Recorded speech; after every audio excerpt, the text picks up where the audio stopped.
What's on this computer? All right, we are live and recording. So if you are just joining this recording, hit hashtag replay because we want to know who you are and where you're from. I see a lot of smiling faces, some not so smiling faces. It's okay. We are a happy community here, and we love to see your smiling faces. I am actually out here doing an event with a couple of friends of mine, and while we're here, we're actually working on some websites to take that bank training that we did a couple of weeks ago and just really take it to the next level. We're working on the website to gamify this and really allow you the opportunity to use our site to crack other people's codes. All right, and in the aspect of you can crack your spouse's code, crack your kids' codes, crack the code of the people on your team.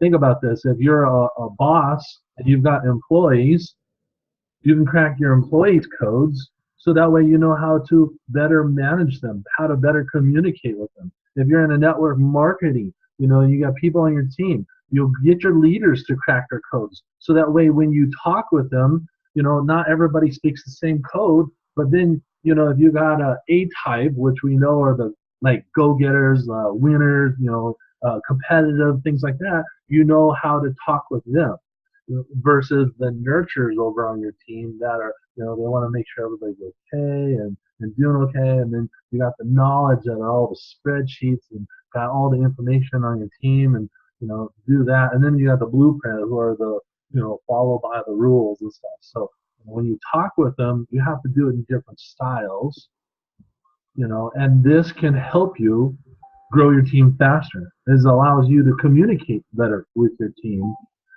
which then gives you better results. If I was a realtor, think about this, guys. If you know a realtor, they need to be on this training because realtors are leaders out in their community. Realtors need to know how to communicate better with people.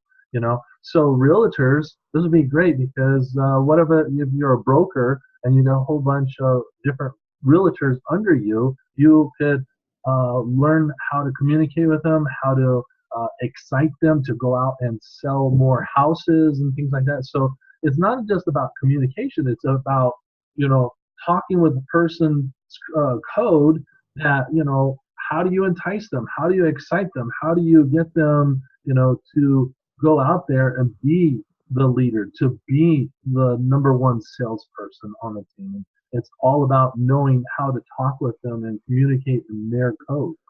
All right. So we've been working on that. I was just talking with several people here. I literally am still working on getting more people to come on here. We're going to have Margene Holden, a very successful actress. She was on Beastmaster and a couple other TV shows, but has been a coach, a trainer for not only Peak Potentials, but Success Resources. She does a lot of their warrior camps. She's the head trainer. She's going to be coming on our call, and she's going to be talking about sacred gifts, and knowing what your sacred gift is and how to apply what you're doing, or, are you in the right niche? Are you in your sacred gift of what you're doing now? Because a lot of people are not, and they're struggling, they're fighting, they're putting that resistance against her. I got Craig Duswell, who is literally the rock star of marketing. I mean, he's going to come on, and not only is he going to entertain you, this guy is going to drop so many nuggets of information on how to market yourself, market your business, market your product, your company, your network marketing, or whatever you're doing, and he's going to take it to the next level. I've got, I want to say Mr. Wonderful, but that's not it. It's, shoot, I'm grabbing my business card. I was, Spectacular, that's it. Spectacular Smith. And not only was he a singer, a rapper, sold over 11 million CDs and music, but this guy literally moved from entertainment to social media and is working with um, people that have 1 million followers or more and just crushing it. I mean, his company and team with their clients did over 4 billion with a B impressions last year. Wow. Yeah. So I mean, and this is just a snippet of the people I'm going to be bringing to this call. We're going to have Ken Renner, who does goal setting. We're going to have fitness people in here and relationship people, and because as I was sitting here, I'm like, I can train you guys leadership skills. I can teach you stuff I've learned from the military and from mentors I've had. But I also realized that leadership comes from all different aspects. Leadership in fitness, leadership in marketing, leadership in sales, leadership in relationships. All right. And leaders out there balance themselves out. They are not like well skilled in just one set thing. A leader has a balance. A leader learns from others and stuff like that. And so that's what I want from you guys is to be able to bring people that can balance you out, to make you a better person, to be more aware of stuff out there and use it in your personal life and in your business. So while I've been doing this and talking with all these different people, and I'm super excited to just know these people. And the thing is I'm here to share them with you. All right, a lot of these people are in my circle. If you're watching my Instagram or whatever, how would you guys like to have Lisa Sasevich on this call? All right, this lady is crushing it. Like in the Inc. 500, she's actually going to come on this call and talk to you guys and share nuggets of information. If you don't know who Lisa Sasevich is, Google her. I'm just telling you right now because you're going to be very impressed. This is a powerhouse woman, and she built her business as a single mom with 2 kids. All right. So and she did it from her home. All right. So she can do this. She gives a lot of women, a lot of men, hope that whatever you're doing, you can crush it. All right. It just takes time and energy and some commitment. All right. So with that, I'm actually going to pull up my slide presentation. Oh, I just hid myself so I can't see it. I'm going to share my screen. And we are going to do the 5. I was doing some research, and so I wanted to share this with you guys. The 5 major habits of billionaires. All right. Now, the reason I picked billionaires is because that's like the highest level. Right. I don't think there's a trillionaire, but billionaires are out there, and millionaires do the same thing. But there's a lot of billionaires out there with a big fat B. All right. And so, what are 5 major habits of these billionaires? All right. So, as I was doing research, and here's the funny thing is, while I'm at this event, all right, there's about 120 of us all hanging out, talking and stuff, from photographers to lawyers to travel agents and stuff like that. But when you're at events, you don't know who you're sitting next to. All right. And at this event, there's like 120 people. I was sitting next to 3 billionaires at this event. 3 billionaires. I know there are 5 of them in the audience hanging out and stuff. I don't know who the other 2 are, but I know who 3 of them are. And they're hanging out here, and they dress like me. They don't look like me, but you know what I'm saying is, like, you would not know that these guys are billionaires. They are very humble. They don't dress flashy. They don't flaunt things, but they've got the whole bunch of zeros, in their bank account. And it's just amazing because they're so easy to approach. They're so easy to ask questions that because I was hanging out with them, I did some research and I wanted to bring this up to you. So 5 major habits. All right. And so I came up with questions and I asked them a lot of questions on what are your habits? What do you do every day? Do you have a set habit that you do that has gotten you to where you're at and stuff like that? So the first one is, let's see if they focus on themselves. All right. Even Tim Ferriss, who wrote the 4 Hour Work Week, has interviewed hundreds of different people and stuff like that. And what he found, and the people that I've talked with as well, of the hundreds, 85 to 95% of them focused on themselves. They have habits. They wake up early, all right, and they have a morning routine. So, like Jack Dorsey, the founder of Twitter, he wakes up at 5:30 every morning.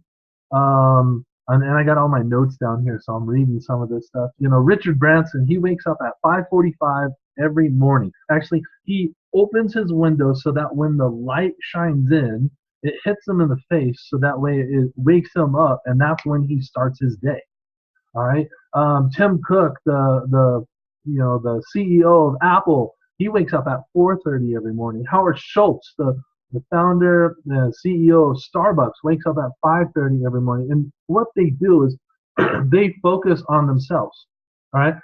There is no at 5:30, 4:30. They wake up early because they want to focus on themselves before the day gets started. There's no distractions for them.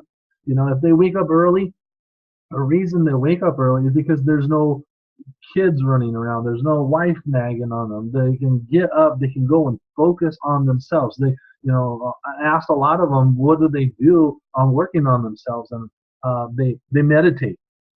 They go and journal. They go and work out. I know I'm going to bring Scott Duffy on this call to talk with us and drop some nuggets. And I know Scott Duffy wakes up early every morning. He gets up at like 5 o'clock and he goes and works out. And that's when his prayer time is. That's when he journals. That's when he writes down what he's got to get done for the day, and he plans it out. And this is where most everybody else, like that I know of, they wake up at 7 o'clock. They hurry up to get ready, and then they're out the door. And then by 8 o'clock, they got to be at work, and they don't even get time to focus on themselves. They're instantly right on their boss's time. They're not able to even focus on themselves. They're right onto their boss's times, doing the tasks for the day that the boss is making them do, and things like that. So the millionaires and the billionaires, they focus on themselves first. Now, am I saying get up early and do this? No, but if you want, how would I say, success leaves clues. All right, I'm not a morning person, but I know these billionaires and millionaires are getting up early to focus on themselves first. They're leaving little clues, little nuggets of, okay, why do they do that? Oh, okay, yeah, there's time for yourself before others. What is it they always say? Pay yourself first.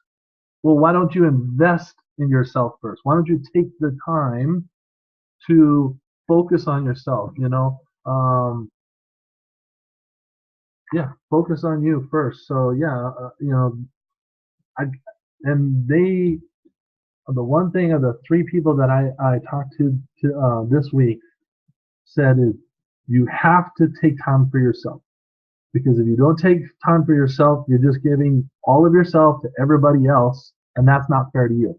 All right, and there's only one of you, and there's a whole bunch of them. So take the time to focus on you, and give yourself the time to get fit and get into shape, to have a mental clarity, focus on your dreams, focus on your goal, do your prayer time, do your journaling time, whatever it is. Take the time for you before anybody else. All right.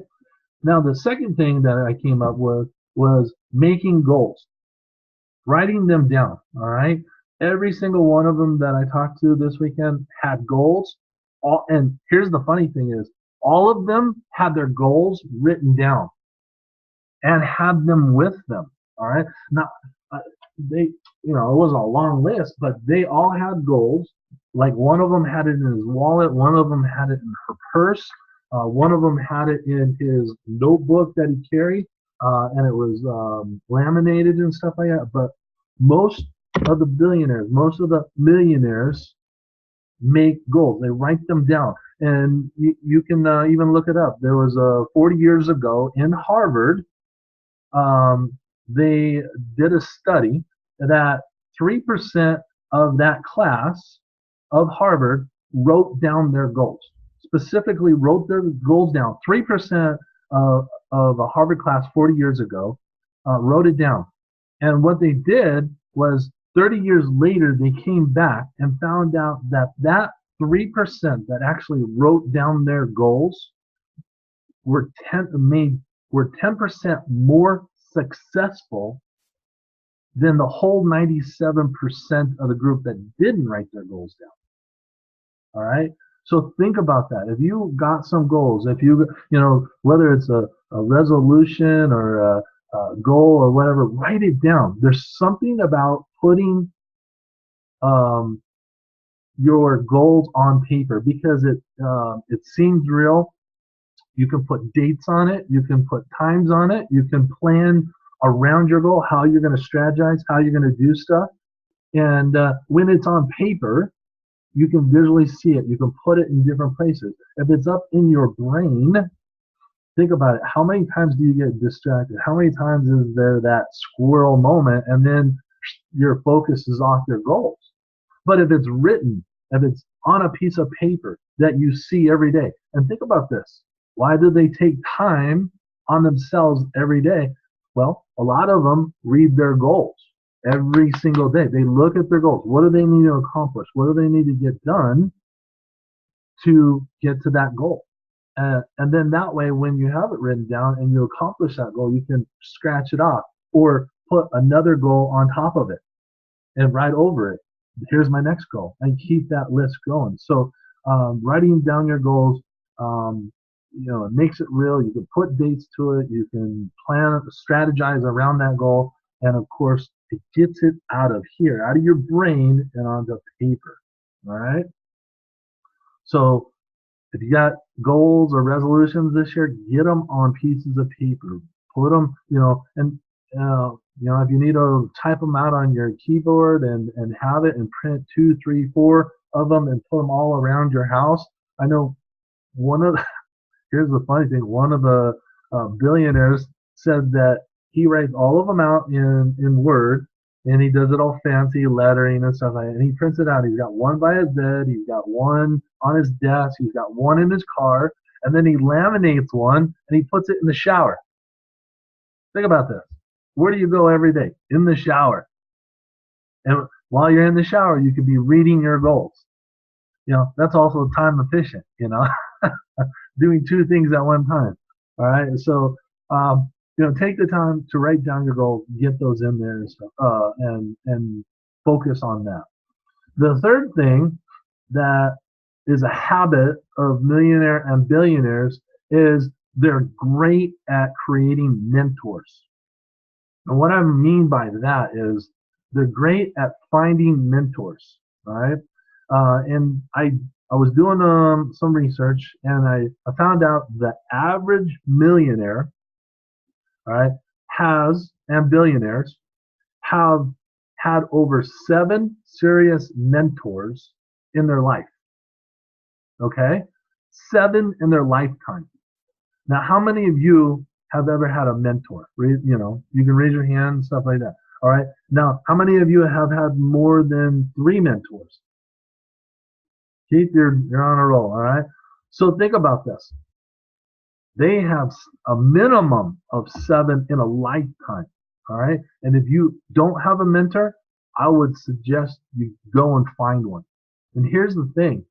The most successful people are usually the easiest to approach, to ask, to talk to. All right.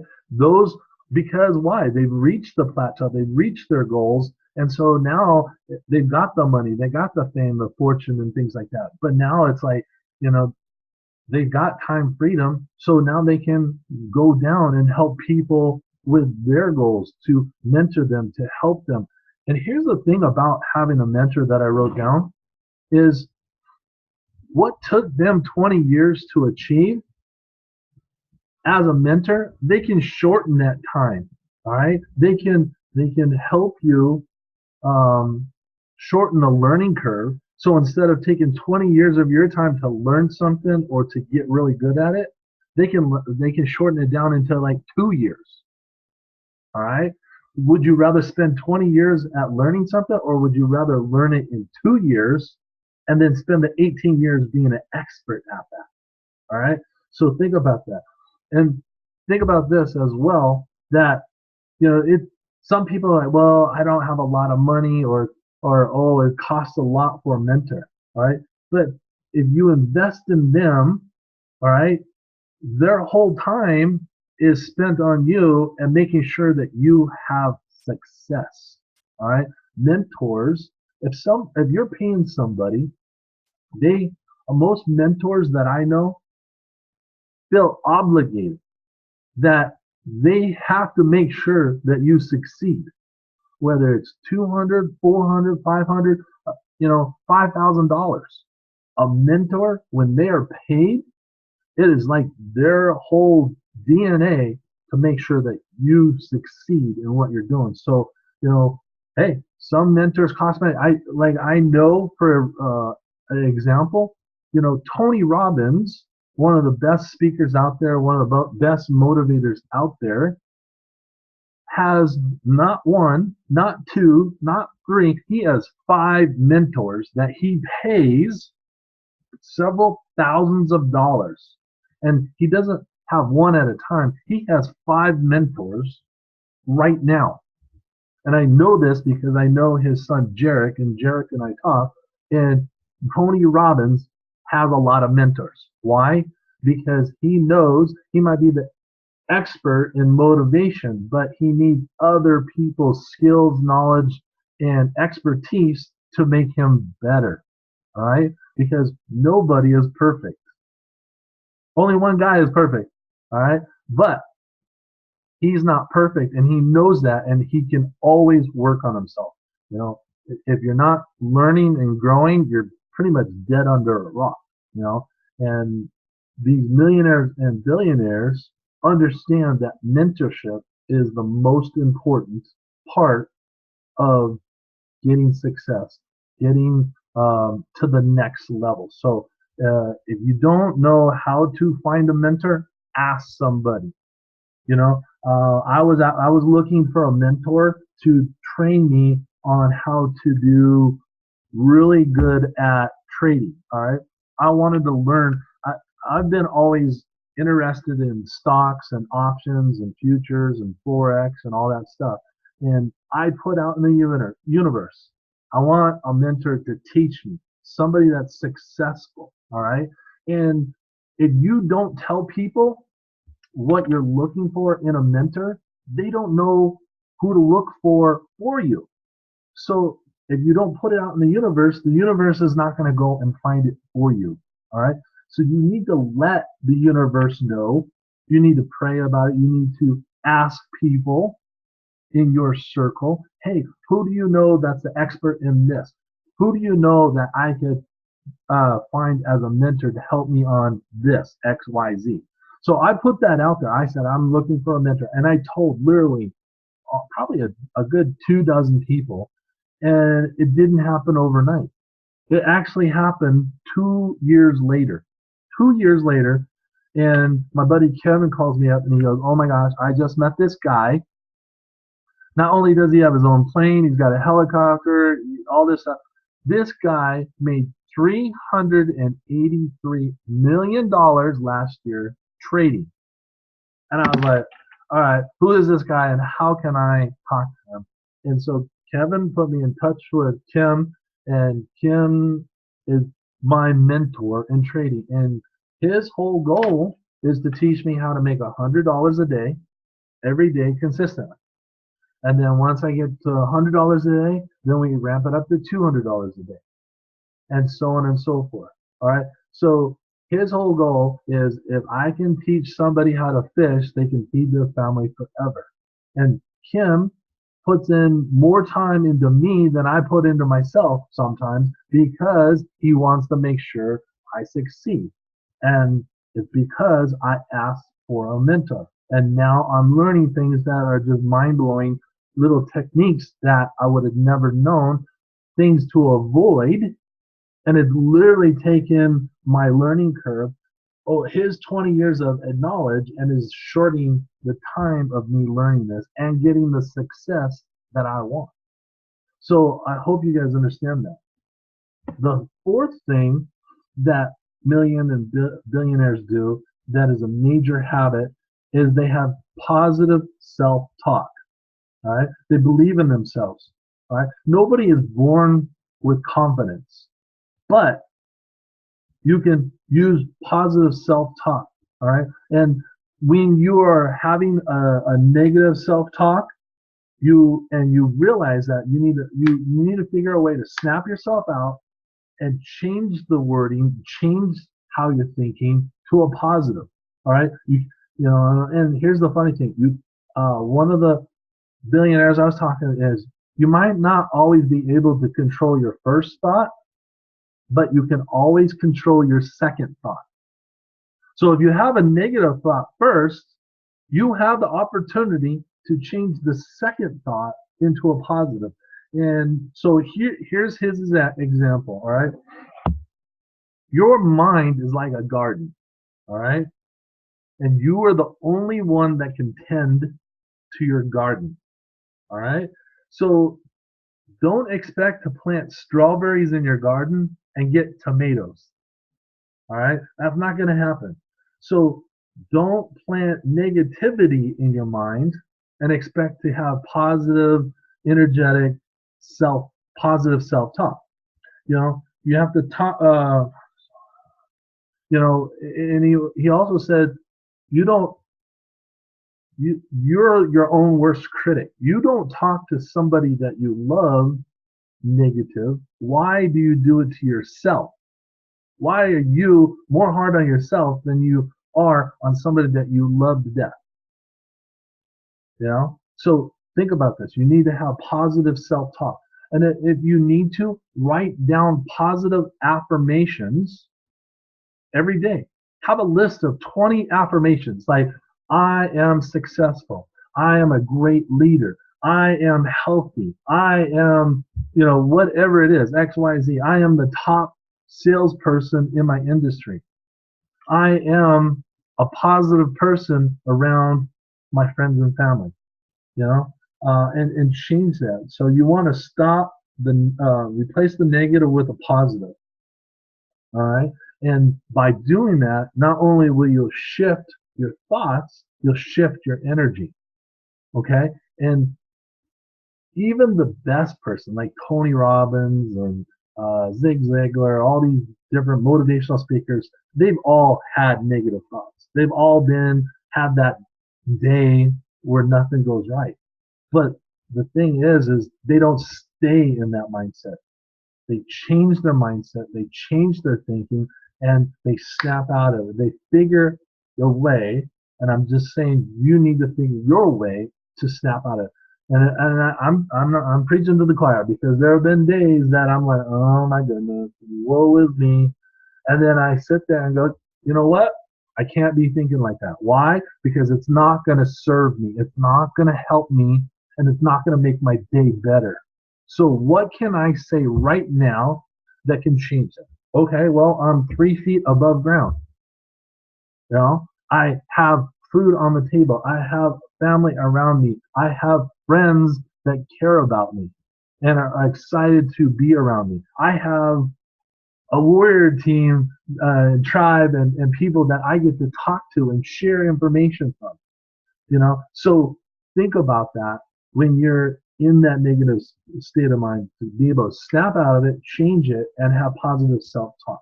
And even the billionaires are like, yeah, there are days where I'm like, oh, woe is me, and then they're like, oh, they go and look at their bank account, But everybody has it. You're not born with the confidence, but you can change it by having positive self-talk. And then the last thing that was the most common by these billionaires and millionaires, and all three of them that are here this weekend said, read often. You want to read often. Now, if you're like me, I have a disability on reading because I want to read the sentence 2 or 3 times. So I go and get the audio. Joni, I know you're driving to work. You were sharing the 3 Feet from Gold that I recommended, and I'm awesome. I'm glad you're listening to that book on audio because even though you didn't read it, you're still getting the same information verbally in your mind. So you are planting seeds in your mind, your garden, that weren't there before. Okay? New ideas can sprout from that.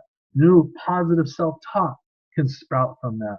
And so you want to read often. There's actually a statistic, and I pulled it up on the internet, that the average CEO, all right, reads 60 books per year.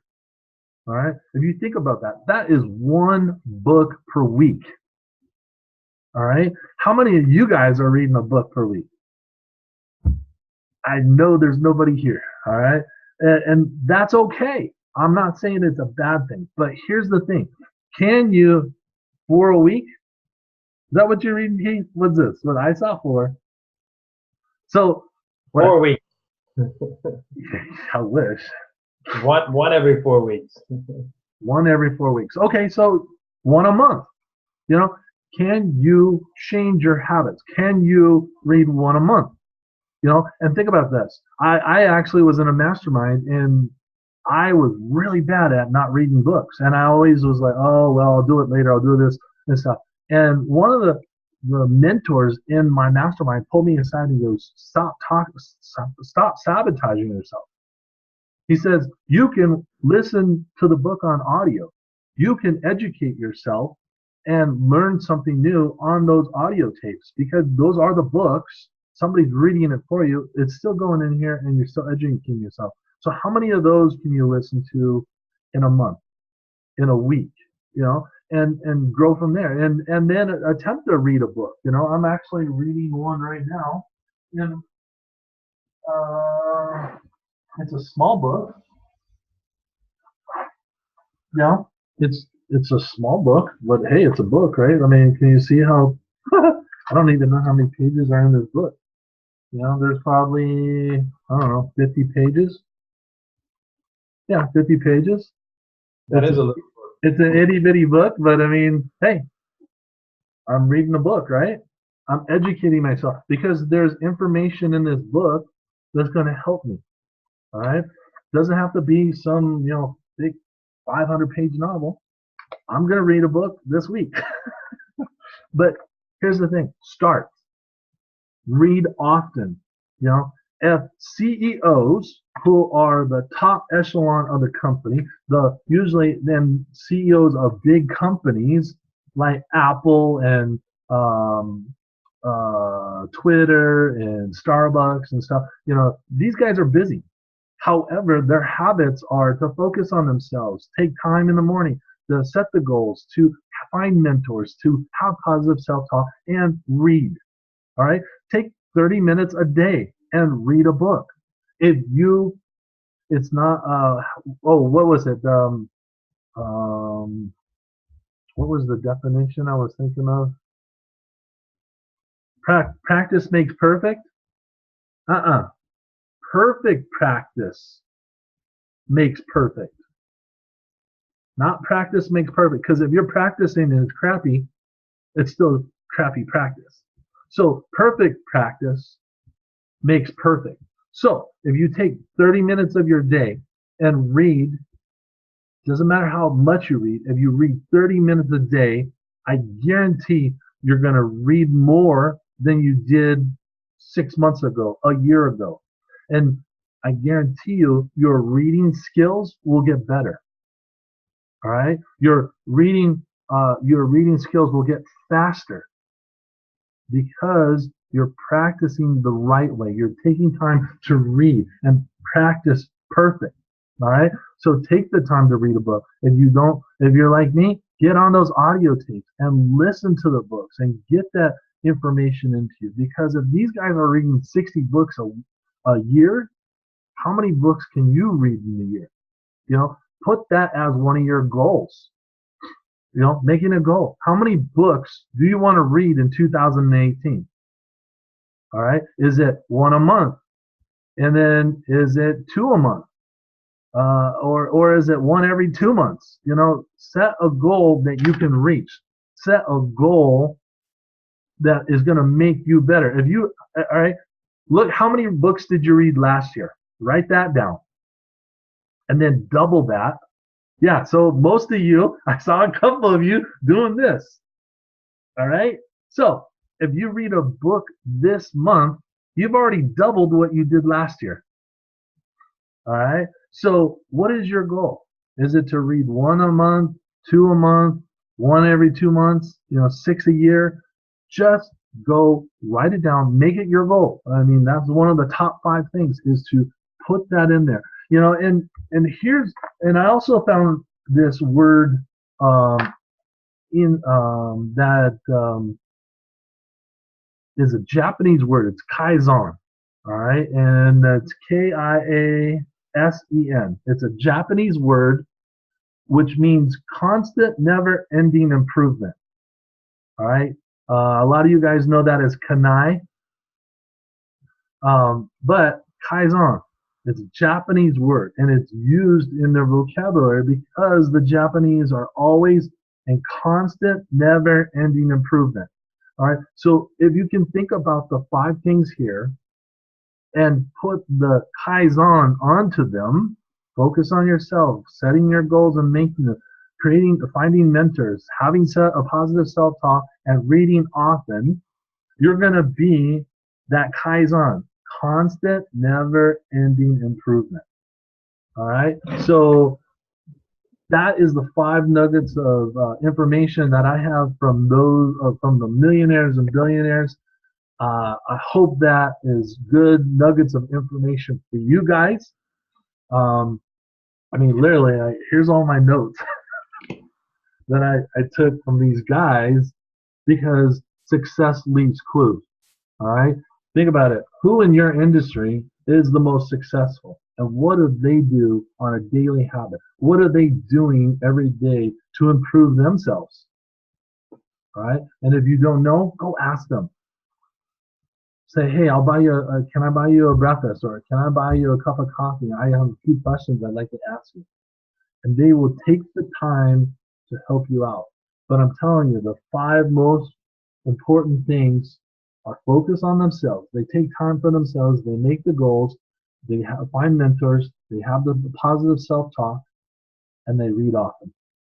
So I hope you guys enjoyed that. I hope that was some good information. I know we're going to keep it short and sweet tonight, but I wanted to drop these nuggets of information, Keith. I love that. I hope you guys are having your journals. I hope you guys have your journals next to you, because as we do these calls, we should be writing this in there, creating your own database, your own knowledge of information that you can have with you all the time. You know, put it in your binder.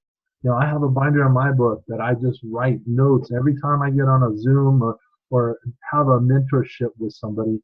I have a journal that I put it in, and then, you know, as I fill up that book, I put it on the shelf. I get another new one, and I start creating it. But keep your notes all together, because if you start your journal in 2018, at the end of the year, you can look back and see what you've worked on, see what you've done over the last 365 days to make yourself better, to get to the next level. All right. So hopefully that was good information. You know, we're gonna have training on Wednesday again, 6:30 Pacific Standard Time. Yes, Lisa, for you that's 8:30 Central Standard Time. All right. I read And every night, by the way. I do read every night. It's just not books. I read self-help something. It may be good. a chapter on the computer. It may be researching. It may be trying to learn comp plans. It may be trying to learn about the CBD or anything. You know, just, Awesome. you know, so it's not a book, but But that's Kaizen. That's constant, never-ending improvement. You know, now whatever the industry is, whatever you're working on, that's good. Just take the time to improve and go through those 5 steps. You'll be at a different place next year at this time.